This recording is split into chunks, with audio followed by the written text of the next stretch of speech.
if ravens come across an already dead animal, they will also alert the wolves, who will then come up and come open this shit up. Open Can opener. Here, stat.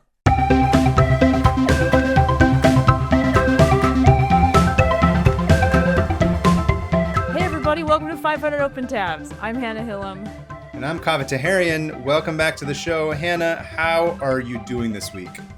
Good. Great. So am I. Nothing's wrong. Good for you. Everything's perfect. In this domain, in this podcast bubble, everything's great. And listen, once we hit record, everything gets fine because we just get to like bullshit for an hour and a half and it's fun. Yeah. Dude, the crow is back. I told Really? you about one of the... Yes, he's still out there and I located his nest or her nest. Did you ask him to come be a guest on the show? You know, he just pooped on me. No, just kidding. I did talk to him a little bit. Sounds like when you and I record in person. Yeah. Oh, yeah. Someone gets shit on. We just shit on each other for 10 straight hours every convention. No, the crow is outside. I've seen him a few times. I said hi to him once, and then I watched him harass a different person than me. Was that person also a podcaster? Maybe he just has like good sense to know. He might just know who's a huge loser. Yeah. He's just like, get out of this neighborhood. Like, this person's in their 30s and they started a podcast. I'm just going to scream at him. Yeah. Well, at least you're not a bearded man like I am, which makes it so much more sad. Yeah, but I'm a white woman with blonde hair or brown hair. Oh, that's true. True crime. That's true. We are the worst of both worlds. Yeah. I'm really a white goth woman and you're a bearded dude. And we have a podcast. That's not a configuration you usually see together, though. I think that's usually the they're like not. Look, yeah, it's gap. separate. There we are. We're helping people unite with their hatred. White women with anyone. And straight bearded men. Yep. Winning combo. Great. I was gonna say, besides the crow, nothing's, everything's fine. Good. No news is good news. Welcome back again. Thank you. This is my first, as you were saying before we started recording, this is the first time you and I, obviously it was really fun to have Patrick on last week. Yeah. But this is the first proper, like, you and I doing a show together in, I guess, like a month, which is kind of crazy. It's been a long time. Yeah. I hope I haven't run out of dumb shit to say. I don't think that's ever going to be a problem. There's nothing less true than that statement. So that's true. It's just you're an endless fount. Come on. Endless fountain. It'll never stop. It was things are good though. Unfortunately the room's still not quite as pretty as I would like it to be to have the background because I'm obsessive about it. But welcome I just look to a blank wall group. Yeah, the blank wall club. It's a slow and steady. Slow and steady progress to be able to actually like put stuff. God, it takes forever. I forgot how long it takes. I know. Moving is just like months. It's a months. nightmare. Yeah. Anyway, Dude, but I found otherwise, a box okay. in our garage with stuff from our last move in it. That's exciting. That's not surprising. Like, great. Forgot about this. Anyway, Amazing. Sorry I interrupted you. What were you saying? No. It's okay. I was just saying, just situating stuff and everything's okay. But I'm excited to be back at it this week. I remember last week you left us with a little bit of a cliffhanger about, it sounded like crows taking care of other animals or something is what you were teasing along about. Those lines. More like, I'll get right into it. Let's do it. Yeah, like you said, crows and how they interact with humans, but like how do crows and ravens in particular treat other animals? Because they are some of the smartest animals on Earth. So it's like, I wonder how they would, interact with other things like that. And which of course led me to open like a bajillion more tabs. Duh. That's why we're here. One of which was an article from the Buffalo Bill Center of the West, which sounds awesome. It's just Buffalo Bill sitting there being like, oh. Exactly. It's like, here there, a great big old raven. I need to watch that movie. Can't believe you've never seen it. Well, next time we're together, we'll watch the movie, okay?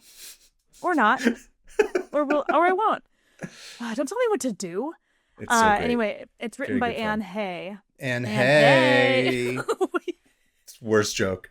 But we both made it. And we both made it at the same time. So she writes about the noticeably special relationship that people started to notice between wolves. I thought you were going to say between the British and the Americans. Between such a special relationship. Special relationship. Remember that? That was fun. Weird. It is weird though because we like worship them, but we also like rebelled against Brits? them. But we're like, well, a bunch of people here are like the royal family, and it's like, guys, ew. I hate it. It's so gross. We hate them. Remember?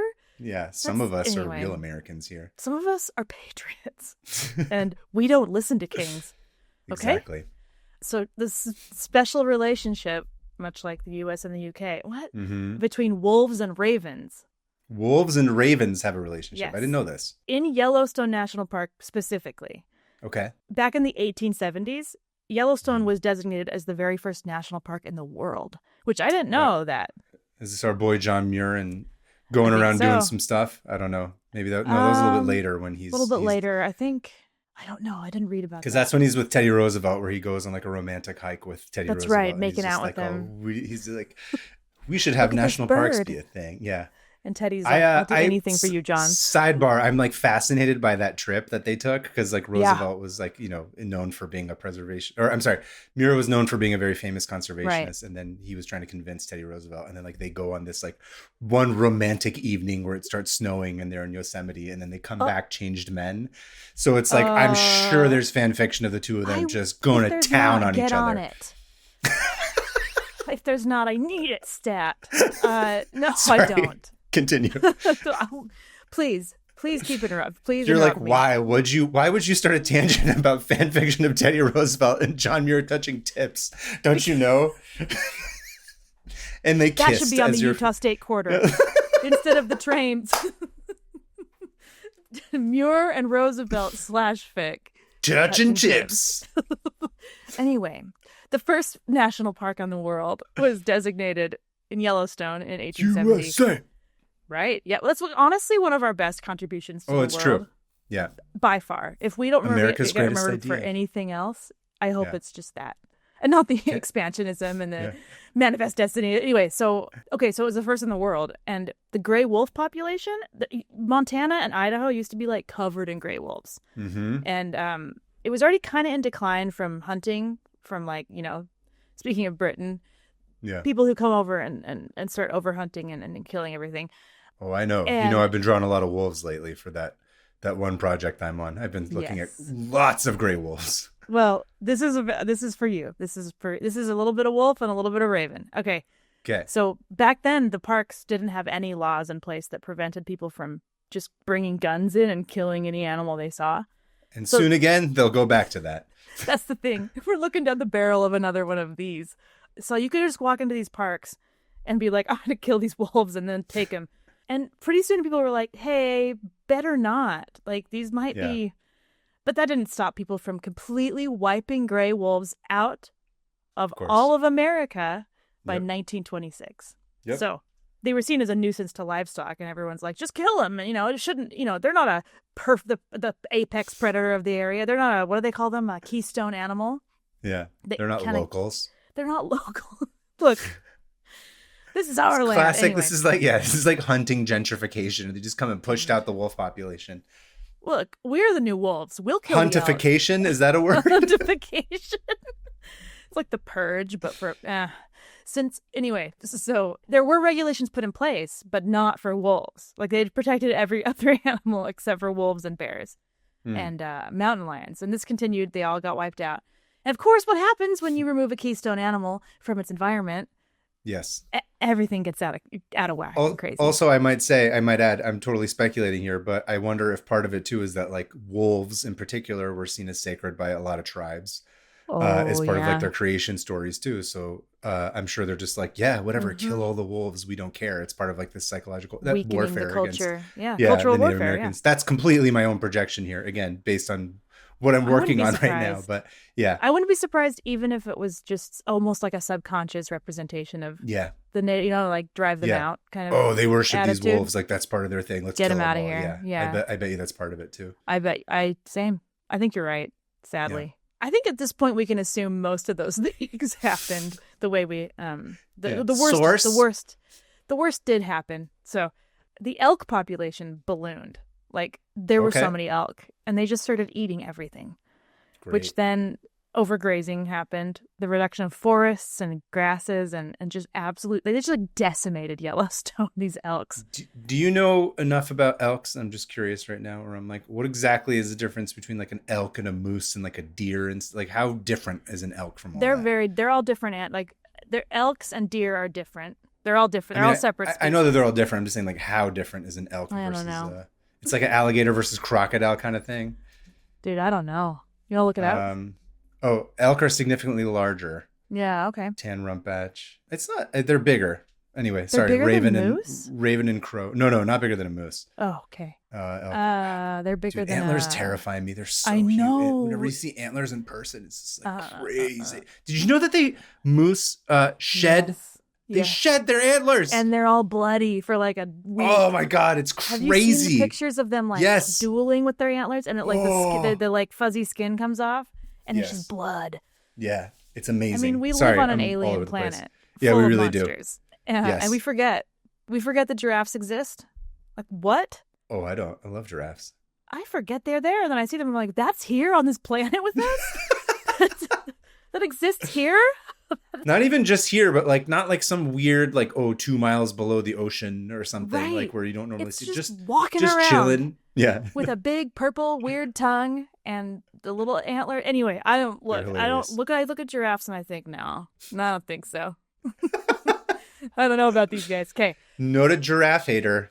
I don't hate them. I just don't understand why they're. Anyway, it doesn't matter. So. They decide, there's so many elk. Now we can just hunt the elk. Kill all the elk, yeah. Huge, we're the new wolves, like I said. They did that for a while. And then the elk all like almost went away. And they're like, oh no, our hunting ground. So then they stopped hunting elk. Let them come back. They decimated the whole land again. And they're like, yay, more elk to hunt. And in the 50s, scientists were like, actually, we should probably bring wolves back. And everyone's like, no, we're good. We got this under control. But then they realized that not only did the elk population boom, so did the coyote population. And the coyotes start eating all the birds and animals that were smaller than it, which then it went all the way down to like a micro level, as Yeah. And then there was a huge decrease in the antelope population because the coyotes were killing the antelope. And then the mountain lions were like, oh, look at this. There's like no apex predator. I'm coming down to the mountains and I'm eating all these other things. So then the mountain lions. It's like a power vacuum. It's massive. It is a disaster. It was a disaster. Then the religious fundamentalist animals came in and they killed everybody and took it all over. They killed everyone and they run the place now. Yeah. You're activated. I'm activated. It's like I'm like dormant all day and then we talk and I'm like and turn into like a madman. Okay, the mountain lions, said that. So then comes along the Endangered Species Act of 1967, which the gray wolf was one of the very first animals added to it because it was at that point endangered. And it really started pushing people to be like, yeah, we actually kind of need the wolf. It was kind of a huge, point is, after decades of bureaucracy and political back and forth, they finally reintroduced 14 gray wolves from Canada back into Yellowstone National Park in 1995. Yay. Oh, damn. So, yeah. It's like like that. Those wolves saw the OJ chase. Like that's how recent they were. They were watching it on TV while they were watching it in Yellowstone. In Yellowstone. Ordering these Domino's. Wolves aren't integrating. They're just watching the OJ trial. So balance was pretty kind of restored and things kind of went back to normal. Still kind of shaky here and there. There's like some pockets of weirdness, but it's still kind of balancing because of course it's going to take a little while. There's only like 7 generations of wolves at this point. Yeah. So with these wolves came the wolf watchers, who people just go and watch the wolves. They love them. And the wolf biologists. And one of these is the Yellowstone National Park wildlife biologist Doug Smith, who he retired a few years ago, but he studied Yellowstone wolves and their pack formations and behaviors for over 40 years. I have a friend named Doug Smith. I wonder if you do? It's the same one. I think a lot of people have a friend named Doug Smith. This is my friend. We're trying to get him on, actually. He's the comedian. Is he a wolf scientist? I'm going to ask him. Should I text him right now? This guy's like 70. So if your friend's 70 and an old white man Doug from Montana. No, Doug and I went to school together. He's the same age. I'm not 70. Get him on here. I will. I tried. We had to reschedule, unfortunately, but soon enough. Know. This is a very important tangent that the audience needed to know about. Look, you're stress testing my brain in a good way. It's like, can you stay on course? It's like like you're getting shot at, like one of those like courses you have to like ropes course where you're gotta like jump on the little. Anyway, that's how it is. I'm gotta stay on course. So you can do it. I'm very impressed so far. Thanks. I crammed. So Doug. Also, he loved wolves, right? But he also loved birding. It was like his side hobby. So wherever he went, he would also be like, oh, look at all the birds. And he'd note the birds. So, of course, he starts immediately noticing that with every kill a wolf or a wolf pack made, there were ravens there. So this made sense at first glance because many carrion birds do this. They kind of wait around and wait for the wolves or whoever to eat, and then they go and pick up the rest. And ravens are scavengers. I think I know where this is going, actually. And wolves are predators. Yeah. So it's obvious. So Doug and many other scientists, such as biologist John Vucetich and Rolf Peterson. Rolf, John, and Doug. They noted a hell of a trio. It's like Rolf, Doug, and John are like, you know what? That's the kind of group of dudes who, like, when they go into a bar, they put The Boys Are Back in Town on the jukebox. And they walk in, and everyone's like, Boys are back in town. John? No, and Rolf's the comedic I was gonna say we need a Rolf in our crew. Why don't we have any? I don't know anyone named Rolf. We're both Rolf. I don't know how to explain it, but we're both. We need a literal third co-host named Rolf right now. I'm declaring this. If you're named Rolf, write into the show and let us know. We're going to recruit you. You better be funny. A third co-host? Okay. All right. Look, I'm into it. Sort of. I don't want Rolf here. Look, Rolf has to come sit by us at a table at a convention, and if you pass, okay, we can audition there first. Yeah, see. All right, fair. So a bunch of these scientists start noticing that they didn't just show up sometimes. They showed up 99.7% of the time. Where there's wolves, there's ravens. And where there's ravens, there's wolves. Because they started noticing that not only would the ravens show up, but the ravens would alert the wolves to potential predators and prey. That's awesome. Yeah. So Vucetich said, it finally struck me that maybe the ravens aren't just bystanders. Maybe they have something to do with wolf pack formation. Yeah. So these ravens, they started noticing that they were kind of like scouts and like they were the lookout. So ravens would alert the wolves of a nearby potential kill. Sometimes they would even harass the prey until the wolves got there. And the wolves would respond to the ravens' calls and find the ravens and attack and then open up the carcass. Which usually they don't just like open it up, but they would open it up for the ravens because the ravens' beaks weren't strong enough to get through a larger hide like that. Scratch my back, I scratch yours. People looking out for each other. That's wonderful. Absolutely. And this served the ravens well. They're like, dope. Usually they would just peck out the eyes because they're freaks. So it appeared as though the ravens were just telling the wolves where to go, and the wolves were like, dope, great. While the wolves are hunting, they noticed that ravens actually recognize the calls, and they can communicate like that.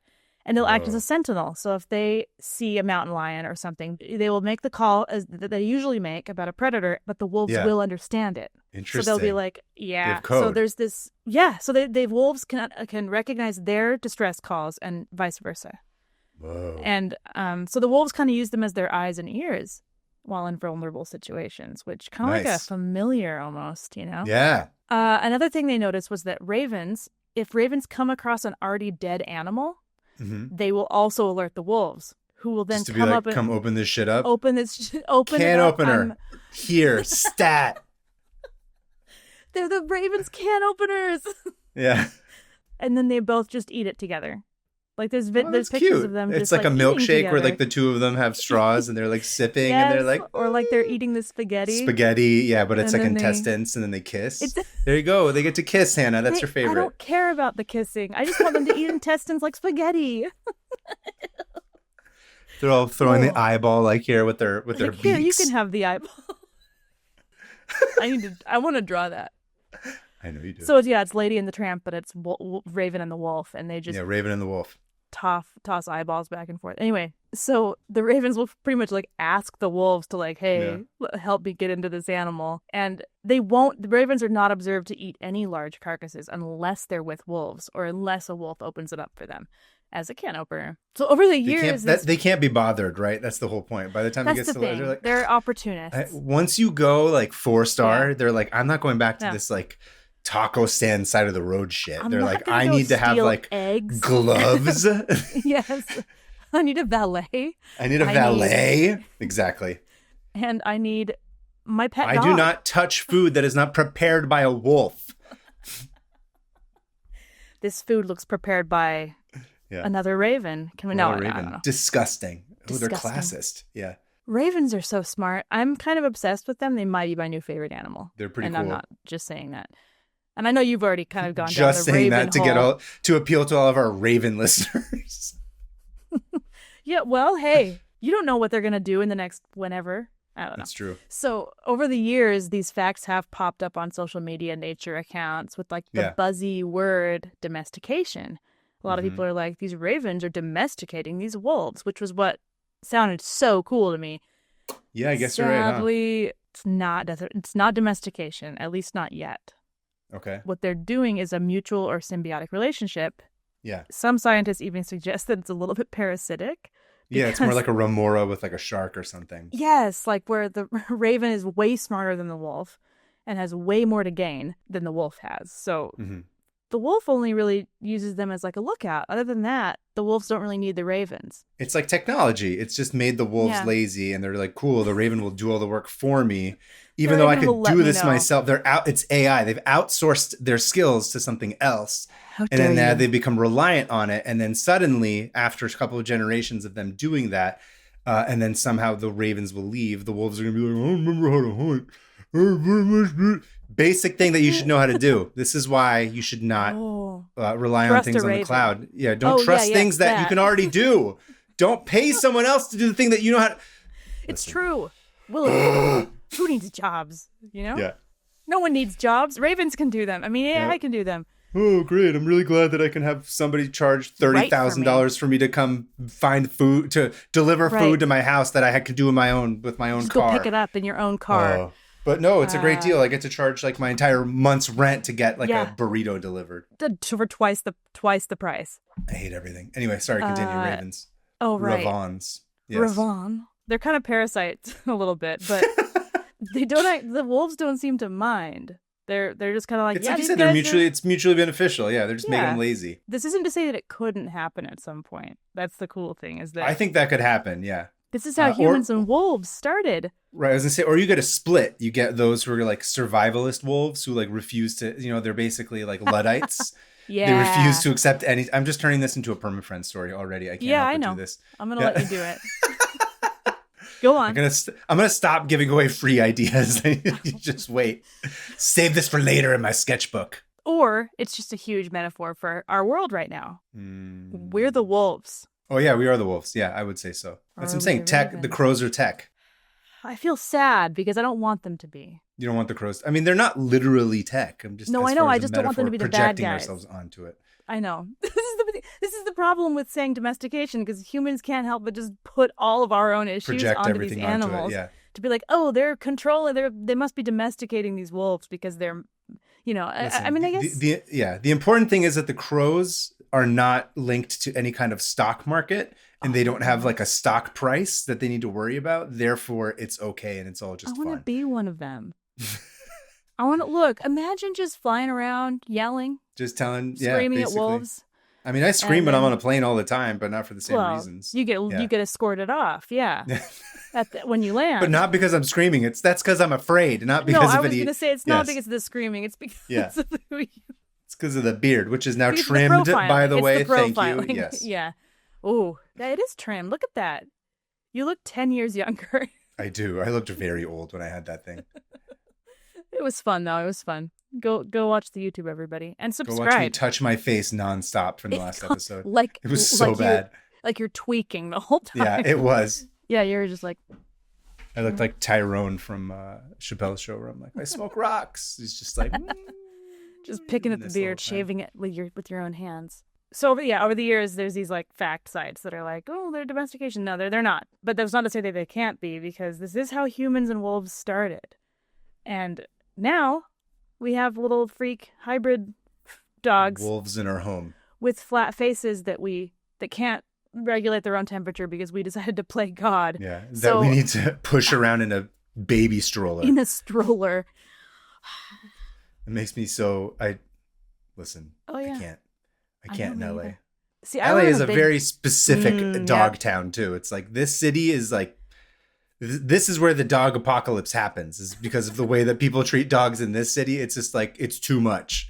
I always think of that Rick and Morty episode where their dog Snowball, it gets him put in a mech suit and decides to like get back at everyone for taking his balls. Anyway, this is how humans and wolves started, and also how humans and cats are still doing it. Like, technically, cats aren't domesticated. They are semi-domesticated. Theirs is they more don't of do anything. They do nothing. They kill every. Okay, here's the thing I've noticed. Now that Mouse is no longer with us, I'm going to fight you on this. Now that Mouse is no longer with us, rest in peace, there are so many spiders in my house. Really? That cat was eating all of the spiders. I know. So, yeah, he did something. He ate spiders. So our cat doesn't do shit. Yeah, why? Except for shit. Literally. On places you don't want her to. Just shits and pisses everywhere. And I'm like, great, still freaking out about the move? I don't know. Whatever, bro. I don't even care. Seems like you do. No, I'm saying I don't care if she's freaking out. I'm just like, I'm like, whatever. Get over. Welcome to the real world. No. She did used to occasionally catch a cockroach. Because, in the summers it gets really hot in LA. So they would come out of the, whatchamacallit, like the pipe. And the shower drain or whatever. It's disgusting. And then she just like torture it a little bit, and then I'd be like, good, finally you're doing something useful. Otherwise it's just like mess around with wine all day. That's long. Where cats came from in ancient the Egypt sewers and Syria. The house cats we have now are descended from like a ancient Syrian house cat. Yeah. Anyway, but their relationships, I feel like the raven relationship and the crow relationship with us and other animals is even more interesting than domestication, in my opinion, because it's like, not only did the ravens and wolves help each other hunt, but they also hang out. This is my favorite part. Kick it. Nice. They hang out together and they have fun. There's videos you can look up of these ravens playing with wolf pups.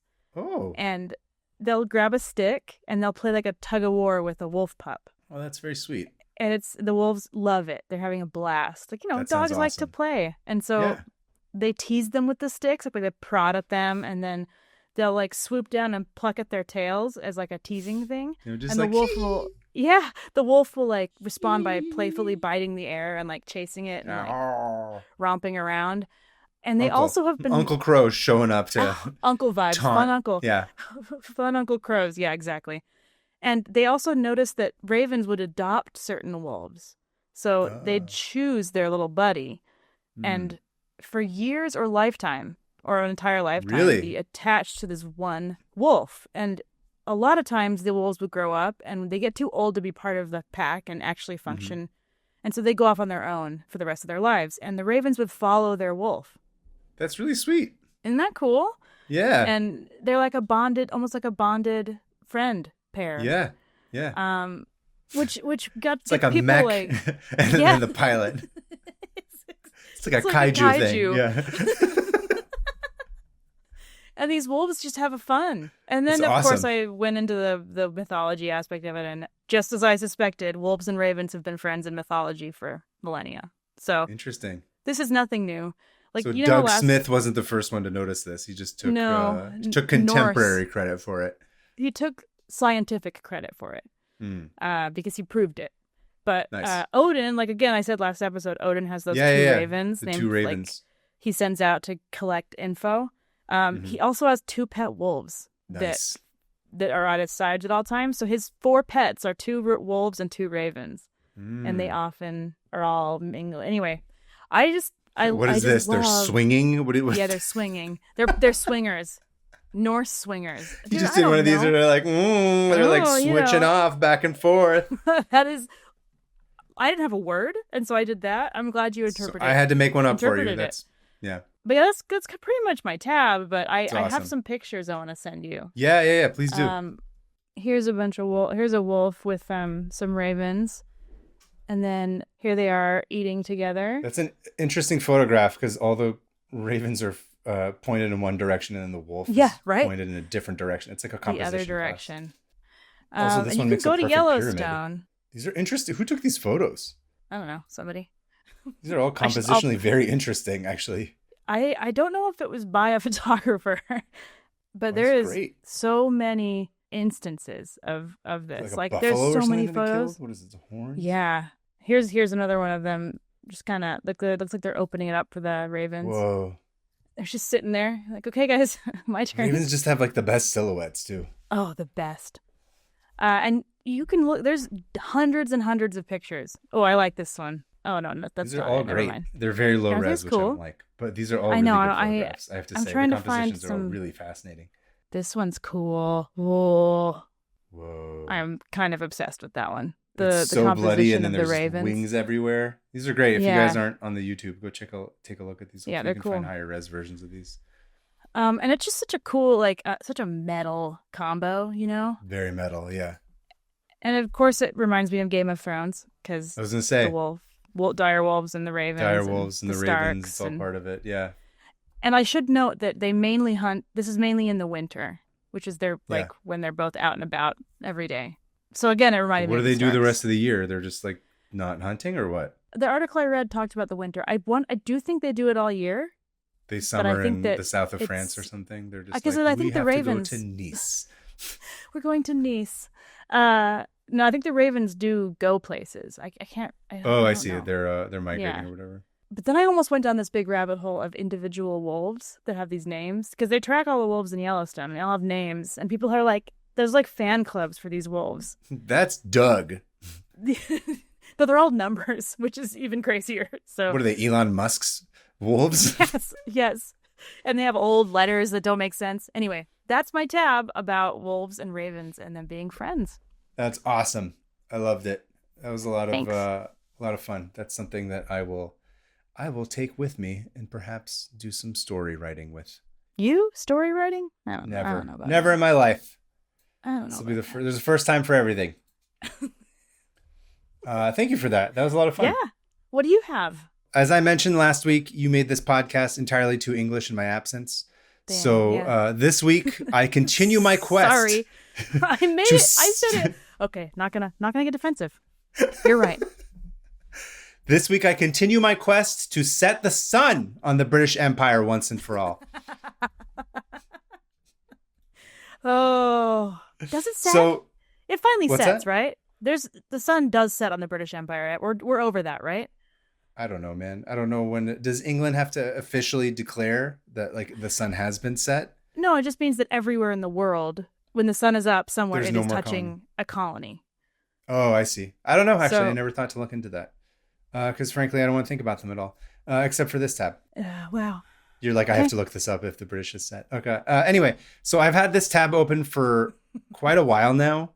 All right. And I don't quite remember exactly the path that led me to it. I think I had been looking up like stolen artifacts from the British Museum or something to that effect. And this is not about that specifically, but I think somehow through that, I found this story. However I got there, it doesn't matter. The reward is that we all get to learn about, in my opinion, one of the greatest pieces of hater art ever commissioned. Yes. This is like the pinnacle of haterade. And I will get to the actual piece, like all art history lessons, without knowing the context. You can't really appreciate its full beauty. Okay. So you got to know the beef before we get to the actual piece. And who would commission such a beautiful piece of hatriosity?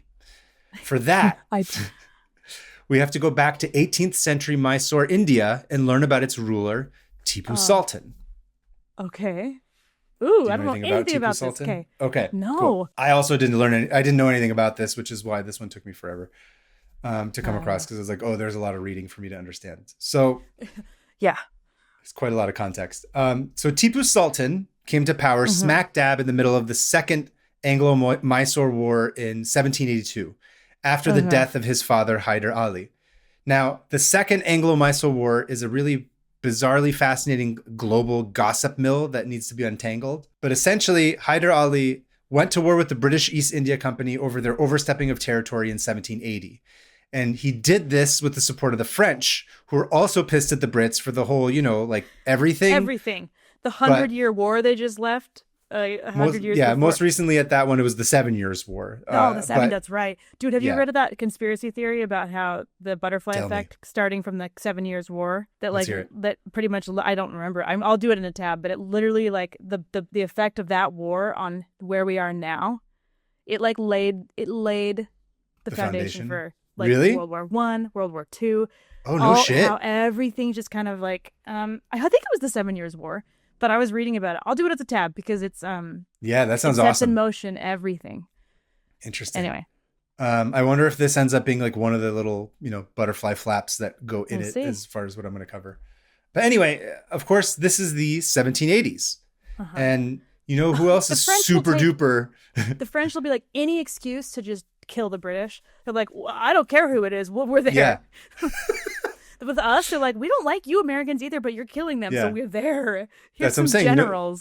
So that was my next point. Is like, you know who's super duper not into the British is the good old blood, white, and blue Miss Gulf of America herself, the United States. I want to cheer, but Sure. Cool. Yeah. So in the middle of the Revolutionary War, the founding fathers looked for inspiration anywhere that they could, right?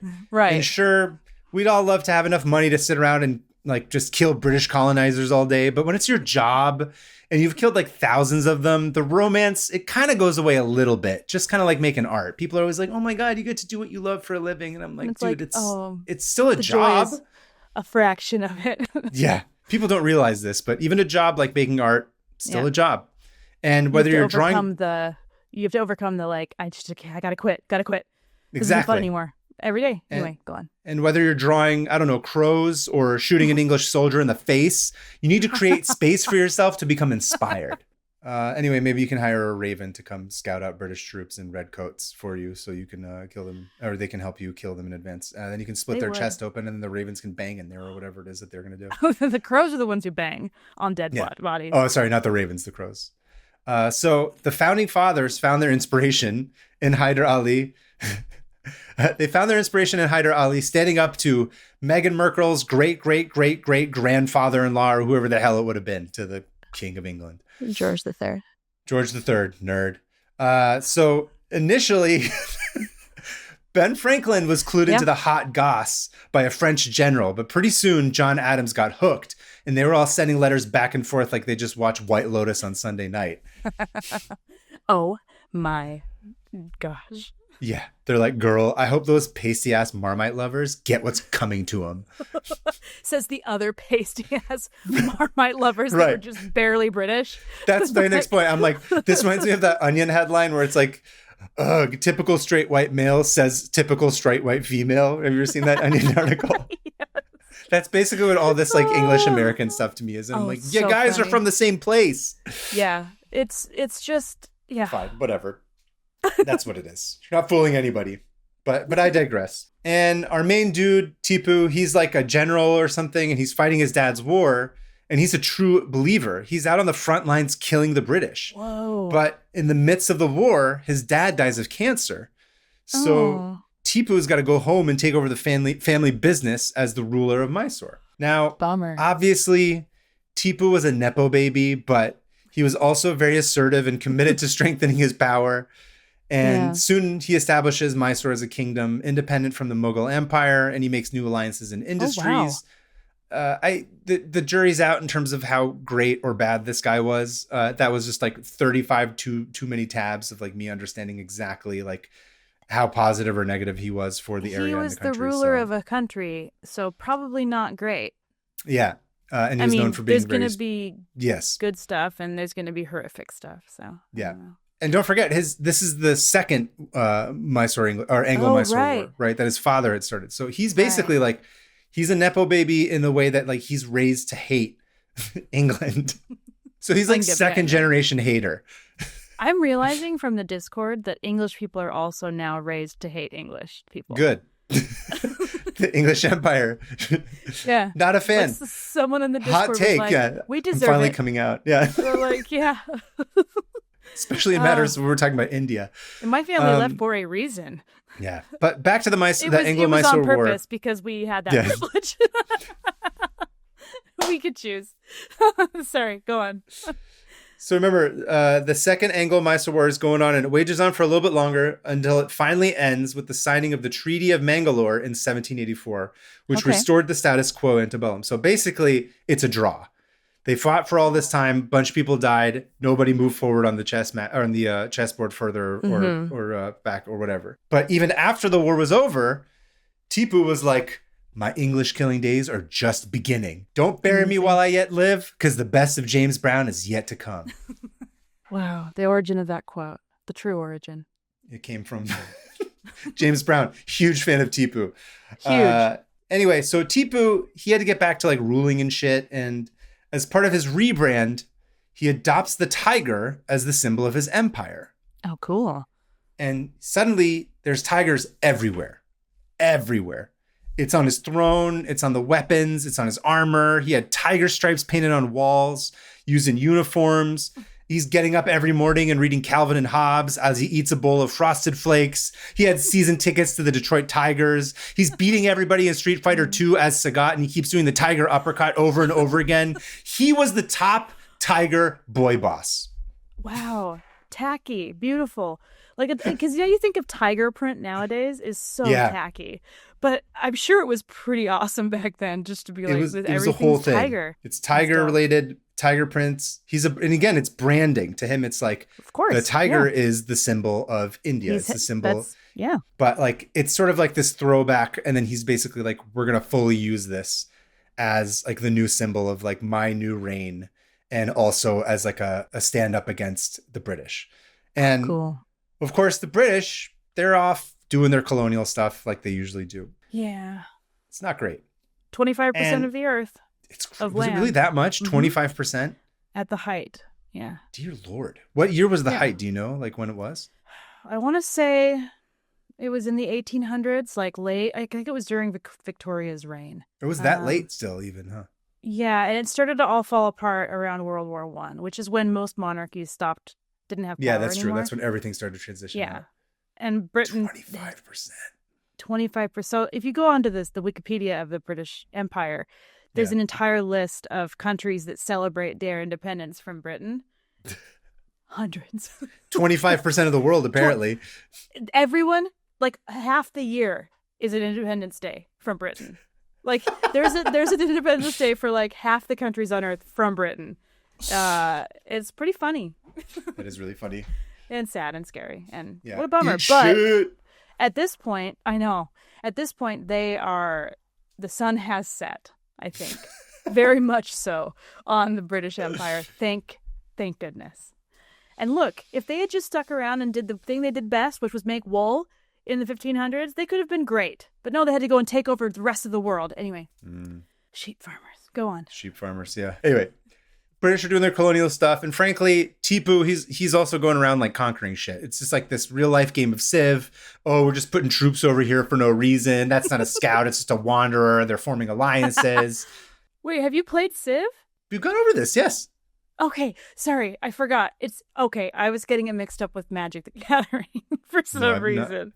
No, I did play. We talked about this. I played Civ for like 1 week. That's right. By the way, in the Discord, people are sharing the numbers of the hours that they've played Civ, and I'm like, dear Lord, no, I didn't do anything like that. Yeah, I saw some of those. I was like, salute.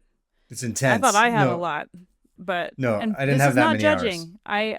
Look, you should see my Skyrim hours. It's embarrassing. It's embarrassing. I don't think I played any game that many hours. I just get bored after a certain point. The thing is, like, I haven't committed to a single game for that many hours. I'm a completionist, so like my hyperfixation sets in, and I'm like, really? I have to get every quest, and then I fail school. I have to go beg my teachers to let me turn something in late. I think the most what I ever played was during the pandemic when we were just playing a lot of stuff because we were just at home. Yeah, I think I played. That's what I played the most, Civ. Really? And I felt myself falling down the addiction. Civ hole. Yeah. Civ hole war. And it was I like that Civ hole war. Yeah. It's a Civ hole war down here. No, I was like, I need to win with every single country so I can get all of the little trophies. And then I was like, this isn't good. I had to back away. Yeah. Also, I had a baby, and that took all my time up. So I'm glad that you were able to take care of your child instead of playing Civ. My kid saved me from a video game addiction, so thanks, kid. You're like that again. The meme where like the mother's like on the computer like while the baby's on fire. You know what I'm talking about? Yeah. The Sims. That's the Sims meme. Where is that from The Sims? I didn't actually know what that's from. It's from The Sims. The other game that you played 10,000 hours and used as a as my own little British Empire. Right. I was gonna say. You use it as like a petri dish for like you're dabbling with eugenics. Yeah, as everyone did without realizing it until they were Next thing you know, the third Anglo-Mysore War breaks out in 1790. The third one. Okay. And unfortunately for our boy Tipu, he is the decisive loser in this one. Oh, He straight up he straight up gets his genes creamed. Oh, just creamed? Creamed. Through and through? Creamed through and through. And the bad kind. The bad kind, yeah, not the fun cream and genes. And in the treaty negotiations, General Charles Cornwallis demands a massive... You know him? Yeah, he's evil. Pure evil. Is he the guy that we talked about with like the Boer War? No, that's earlier, another equally as evil man. I forget Cornwallis was the... Oh, I was just reading about him. Wasn't he the one that ordered the... Here, go on. No, I was going to say, so... Didn't he order a genocide of sorts? I assume so. I don't know. Okay. I don't know. I didn't read much about him beyond this specific part. So okay. He demands a massive financial tribute from Tipu in addition to half of Mysore's territories. Like they were going through a divorce or some shit. It's just totally brutal. I get this part of India on the weekends. And no. Oh, I got him mixed up with someone else. I'm sorry. I got him mixed up with a different guy. Wow. Sullying General Charles Cornwallis's good name.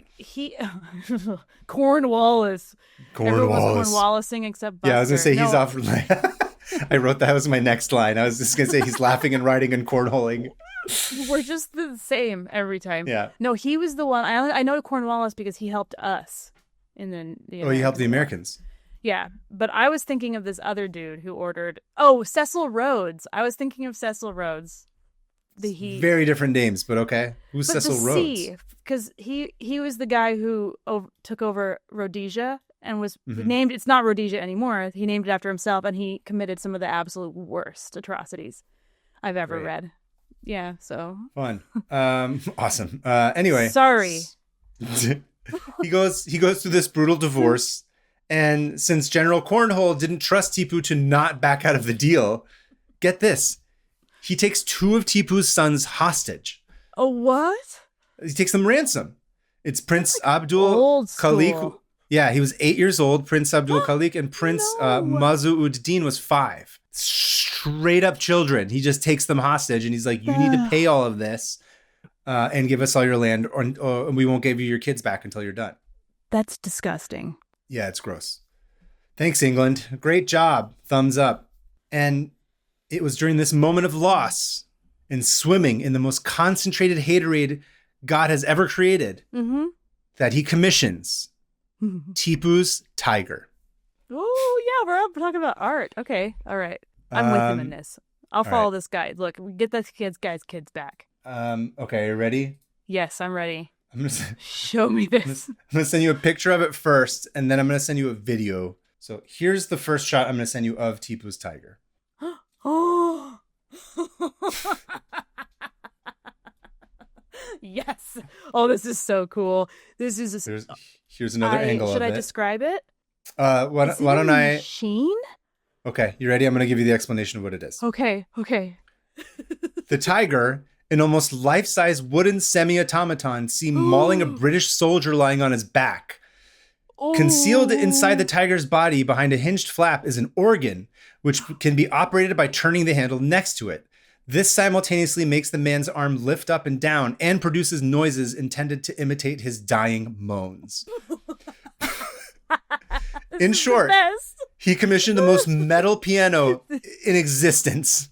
This is so good. You guys, this is so cool. And it's beautiful. So it's like this goofy looking wooden British soldier, and the tiger is fully ripping his neck, like ripping at his neck, like pulling his neck out, his throat out. And the tiger is beautiful. Is this a video? Yeah, so I sent you a video. It's only about a minute long. We should just play the audio. This thing is massive. Okay, I'm starting it.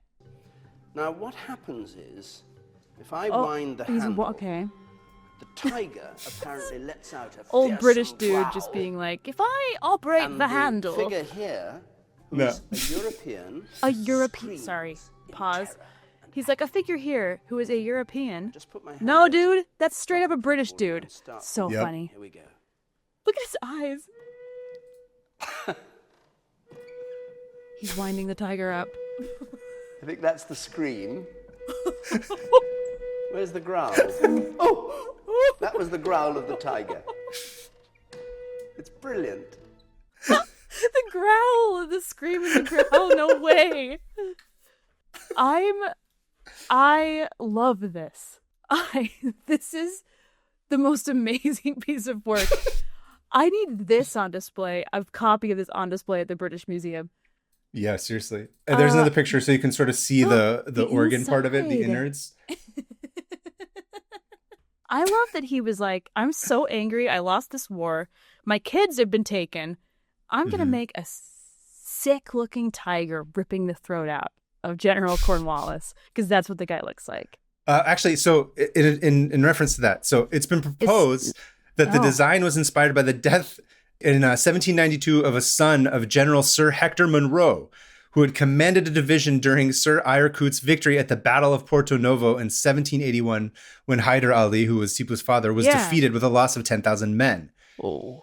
Hector Sutherland Munro, a 17-year-old East India Company cadet on his way to Madras, was attacked and killed by a tiger in 1792 while hunting on Sagar Island. So essentially, Tipu's like, oh, you beat my dad? Sure. But remember that time that your son got eaten by a tiger? I do. Yeah. How about we go back to the brandy room and listen to his dying screams to the tune of Candle in the Wind? Metal. So cool. I love this guy. I just love how terrified that British kid looks. His eyes are terror. They caught the terror. Yeah. This is a beautiful symbol. I'll be honest. This is beautiful. And it is heavy-handed in the best way. Oh, it is. This is all about the subtlety of a sledgehammer coming in. Yeah. Please, everybody go look at this. So it's important to note here that the Brits hunted tigers because it was the regional, like, royal sport, quote unquote, but also because of its symbolism. Remember, the British have a lion as their national symbol. Yeah. And they're like, oh, we're lions coming in to kill tigers and bears. Oh my. Even though in nature this wouldn't really happen because frankly the whole metaphor is idiotic, but whatever. Unless it's on the set of Roar. That's true. Which, man's creation, putting them together in a way that they're never meant to be. Why is Britain's animal a lion? I don't know. That's the Persians' animal. I know. That's been Iran's animal like forever. They probably stole it like they stole everything else. Who knows? I've got to go down that rabbit hole because lions aren't native to Europe. Not native to England, yeah. Also, they've had the lion for like way longer than they've even known what lions are. So, it was a griffin. Oh, because it started as a griffin. I don't know. Whatever. Go on. Okay, so eventually, after creating this, Tipu paid off the ransom, and I believe he got his sons back. But of course, this was the last straw for everybody. And from what I was reading, again, this is all like, there's all these wars and like, my lord, there's so much stuff here. So I apologize if I get some of these facts wrong. I tried my best to try and make it as concise as I could. But it's complex. From what I was reading, it seems like the British were essentially like, oh, Mysore has WMDs and we need to go in there and liberate the Indians and take down Tipu because he's basically trying to rally all the world's governments to take us down. Because, we're not doing a good enough job of that ourselves. Right. We're not doing a good enough job of making everyone angry at us. Yeah, exactly. But they're like, oh, he's a threat. Additionally, I thought this was fun. This ties it back to a couple of episodes ago. One of the motivations of Napoleon's invasion of Egypt was to establish a junction with India against the British. Bonaparte wished to establish a French presence in the Middle East with the ultimate dream of linking with Tipu Sultan. No way. Well, yeah. Napoleon was all over. Everybody knew this guy. People around the world were like, dude, hell yeah, you hate the British and you're killing them. And then you have this dope ass, crazy piano that's amazing. We love you. It's like death piano? Yeah. Super metal. Let's go. Let's ride. Get in the car. We're going to go kill some Brits. Yeah, exactly. Get in, loser. We're going to kill British. Loser. We're going to go kill the British. So essentially the Brits make this calculation that Tipu is going to continue to be a pain in our ass. And they already took all of his money. So they're like, whatever. They fabricate a reason to start another war to just take this dude out. Sad. So this is when the fourth Anglo-Mysore War breaks out in 1799. That's insane. Why are there so... Anglo-Mysore... Looking at them. Okay. Fourth, yeah. This one breaks out in 1799 and ended when the British took the capital of Srirangapatnam and unfortunately killing Tipu Sultan during the attack. Sad. But he went down. He was just like... And then there's all this... this guy is a person that, forgive the pun, but lionized himself. Tigerized himself, I should say. But he Tigerized. Entigered himself. Entigered himself. He's very good at controlling the narrative of how he was seen by the public and stuff. Branding. So there was this very famous quote where he was like, oh, I'd rather... Basically, what was it? I forget what it was. It was like, I'd rather die than whatever, be taken by the British or something. Hold on. Ooh. Okay. I would rather live a day as a tiger than a lifetime as a sheep. This sounds like some whatever. It sounds like a bumper sticker on a right-winger's truck. Yeah, but exactly. This is the OG and it's awesome. Yeah. I don't know whether or not he actually says this, but so he dies. And of course, the Brits looted and pillaged the palace and the city. Many of Tipu Sultan's most valuable treasures were distributed as prizes. And when they discovered the mechanical tiger amongst the riches, it was not seen as especially valuable, but they saw value in using it as a sort of psyop prop. Oh. To add insult to injury, the official Medal of Honor given to those who fought in the Battle of Srimangapatnam depicted a ferocious lion overpowering a tiger and forcing it to the ground. Here, let me show you. So again, this is all about like the English and the Indians like branding lions and tigers fighting back and forth as a way to win like an image war, which is weird. It's like a PR campaign. Yeah. That is sad. Yeah, that lion is taking over that tiger. Yeah. It's like there was this like embroidery my friend found at a thrift store, I think. And it was like this poem about how the unicorn bends its knee and bows down to the lion.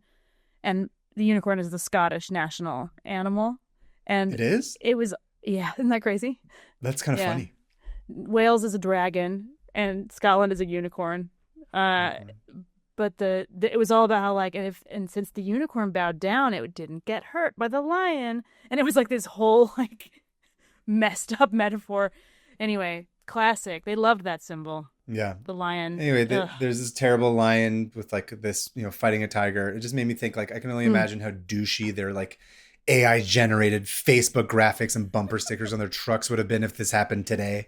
Just, I can, unfortunately. Barf. Yeah, because it's happening. So they decide to send Tipu's tiger back to Beans and Toast Land, where they put it on display as a trophy of war. In the, British Museum? No. So people would come experience the irony of a savage brown man who dared to commission such a piece defaming the poor innocent English, only to have him predictably lose. And now his folly against God is on display for all to see. It was displayed in the India Museum of the East India House, where visitors could crank the handle and were basically encouraged to play with it. This is all throughout the 1800s and early 1900s, and this went on until the mechanism became damaged after a bombing during World War II. Whoa. Yeah, it went on for a while. Holy cow, that's like over 100 years. Yeah. That's insane. And it held up. Wow, held testament to the craftsmanship of that thing. Bunch of hands all over it. Whoa. Tipu's tiger is now on display at the Victoria and Albert Museum. My favorite one. I mean, museum. It shouldn't be there, but I do like that museum a lot. Sidebar, apparently during this period under Hyder Ali and Tipu, the Indians invented like rockets, like the first rockets that they used against the British during warfare. Awesome. Yeah, I had to stop myself. I was about to go read like 30 hours about rockets, and I was like, "Just stay on task, buddy." Oh, man.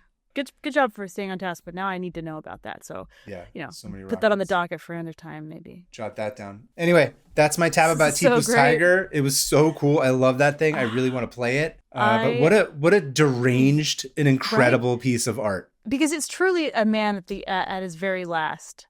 He's lost so much. It's like, what else is there to do than just be an absolute hater? Understandably, when you said this is a haterade thing, I was like, no, this is absolutely warranted. I can't believe he didn't do more. Yeah. I can't believe he didn't like. Yeah. There was a bunch of stuff. There's more. There's like cannons with tigers on them and stuff. Like he went crazy, like commissioning all kinds of stuff. But this is like the pièce de résistance. Wow, it's beautiful. This is incredible. I think so too. It was really funny to watch some of the videos about this online too, where it was like these British people, these English people specifically being why would someone commission this? And I'm just like screaming at the YouTube being like, why wouldn't they? I can't believe more of these didn't exist in every single country on earth. Yeah, no, it's I should have been saying English because they were the driving. Yes. Anyway. Not the Brits, the English. Anyway, that's my tab. Thank you. It was incredible. I like it. Loved that. Yeah, I really loved that. Now I'm reading about Tipu Sultan. I don't know, Sultan. Pioneer of rocket artillery. Okay, I'm not even to touch this. Not touching the rocket artillery history. And I see what you mean. Okay, well, should we close these tabs? Yeah, I think I opened like 6. For sound effects' sake, I think obviously we got to have a tiger attacking somebody and killing them, right? Ripping something apart. Yeah. Maybe you can have a crow crow and a tiger together. Crow and a tiger. Killing a British soldier. Killing an Englishman. Killing an Englishman in the 1790s. Yes. What do you sound like? Oh, no, that's a bit much, ain't it? Excuse me. Oh. Well, don't do that part, Alyssa. Unless you could. You could just put Kaveh's voice in there. It's up to you. But have fun. Okay, you ready? Yeah. You count down. Your turn. All right. 3, 2, 1. Yep. Rip that dude to pieces. Let that crow peck out his insides. Or that raven eat more than just his eyes. Yeah. Anyway, okay. Moving on to listener emails. I believe you're up first this week. Okay. This is from Calvin from Utah. In the most recent episode, Hannah and Josie talked briefly about the shock that sometimes comes from aligning the timeline of one historical context or narrative with timelines from another historical context. After noting that the Louisiana Purchase was a fundraising effort by Napoleon for his Napoleon. Still blows my mind. That fact is I just cannot process that. I don't know why. No, it makes no sense. That very brief mention reminded me of this screenshot of 4 tabs I opened to verify some claims I saw online a month or so ago. Basically, according to our current best estimates, there were sharks swimming in Earth's oceans before Saturn had rings. Oh, I read about this recently. Yeah. Since they showed up... I know. Since they showed up, the sun and its planets have orbited the galaxy almost twice. Polaris, the North Star, has only been shining for somewhere between 1/6 and 1/10 of that time. Thanks again for this show. And Josie was an amazing guest host, Calvin. So, for the most of the existence of, sharks, they've been here. What? Yeah. That blows my mind. Saturn's rings, I went and read somewhere that they're like 100 billion years old, and sharks are 450 billion years old. That combines the two craziest things, which is space and then also the evolution of animals, overlap in the ocean. You're just oh, my mind's gonna explode right now. Yeah, I can't comprehend it. Nothing matters. And Napoleon was there too. And Napoleon was there with the sharks being like, hey, remember rings? And they're like, no. He's like, I can't die. Please kill me. Okay. Your turn. Amazing. Thank you, Calvin from Utah. Our second email is from Jason from Melbourne. Melbourne. I can't do an Australian accent. It's Melbourne. I don't know. Melbourne. I'm terrible at this. Hi, Kaveh, Hannah, and Alyssa. Thank you, Jason, for giving Alyssa a shout out. I appreciate that. Alyssa also appreciates it. While I'm not someone who usually digging around to finding a recording of a tiger ripping something to pieces. Yeah, she appreciates it. We do. She does stupid work for us. Anyway, she does. Go on. Not the very serious academic research that we do that's important. While I'm not someone who usually leaves tabs open, I do have what feels like 500 open podcasts at a time. There's just too many hours of shows to get through in the week. I say this because I've been listening to your show from the start, and in Kaveh's case, since musical splaining. Oh, old school fan.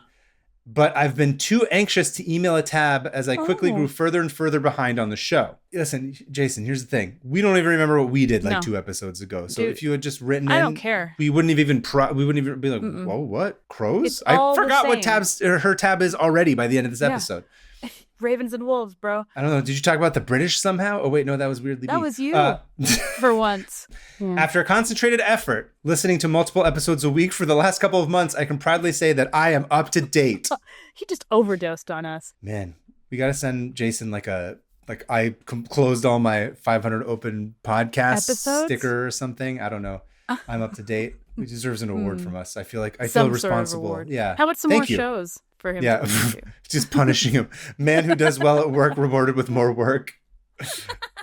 I love that one. I'd like to share this quick tab on the pointing at rainbows taboo shared by up to 124 cultures across the world. While specifics vary from culture to culture, it is believed that if you point a finger to a rainbow, it might become bent or paralyzed, fall off, wither, rot, or swell. Oh, I'm sorry, your finger might do all of that. Oh, whoa. Or develop warts, ulcers, or maggots. Oh, sick. Less commonly, such as in parts of New Guinea and Australia, the ill effects would befall your mother. That's way worse. Yeah. A final recurring idea was that should you accidentally point to a rainbow, there were remedies. you could wet the offending digit or put it into a bodily cavity like your mouth, anus, or belly button, or according to the Javanese version, is anus. That's what immediately where my mind went. Or according to the Javanese version of the taboo, plunge it into a pile of buffalo dung. I really enjoy the manic energy you bring to every episode, and I'm looking forward to what tabs you both have in store for the future. All the best, Jason. So I did read through the article. At first I was like, oh, is it like anti-gay? But that's because I'm like modern pilled, because I'm just like, oh, right. The rainbow has not been in. The rainbow has been around forever. Yeah. Well, the idea is that like it's a lot of times it's seen as like this weird sacred thing where like, what is this weird magical display of colors that like defy logic? Think about rainbows objectively, insane. Yeah. Insane. So they're like, don't point at this like weird, holy like spirit that like God made that's like colorful. Yeah. And also you're not supposed to like point at things because that's rude. So I think it's like a combination of the sort of you're two of those. You're going to offend the rainbow. Kind of, yeah. So that's where apparently it's sort of stems from. Interesting. So it's almost too like supernatural to it's too sacred to like pointing at it is wrong. Yeah. Cool. Which I thought was interesting. I never thought about that, but that was a really cool it makes sense. Thank you, Jason. Thank you for sharing that with us, and thank you for getting up to date with the podcast. I swear there's it's not going to be on the test. No. We're not going to quiz you. I'm sorry to add to your anxiety. We'd be the first to fail. Okay, 100%. Jason? But thank you. You're the best, yeah, Jason. Thank you for following from Musical Splaining as well. I appreciate that. Thanks for making That's the commitment. jump. If you also have a listener email, please send it to 500opentabs@gmail.com. That's 500. You can also try submitting like a voice memo that we could play. That'd be a lot of fun. Yeah, that'd be fun. Keep it to 2 minutes. Yeah. 2 minutes, let's say. We don't want goes over, your own podcast doesn't matter. Inside this podcast. You can do that in your own. Mics are weirdly cheap.